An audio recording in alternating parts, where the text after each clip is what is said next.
Uztermais nākamā dienā pīts un vēl kaut kas būs vēdera problēmas.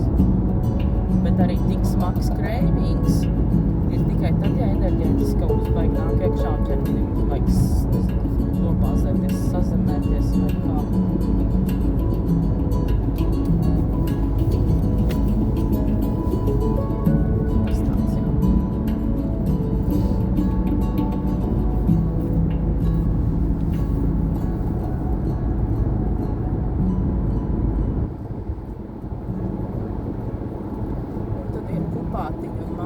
Tas, kas ir tāds neizraisa tādas problēmas, bet veikala, jā, nākamā dienā stāv vēders, sviedri, lies padus, es neforši elpa.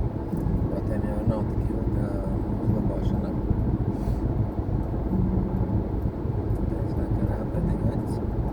Es varu stāvēt. Tas vēl līdzi.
Viņam tas vēzis, ne plaušas problēmas, ne sirds problēmas.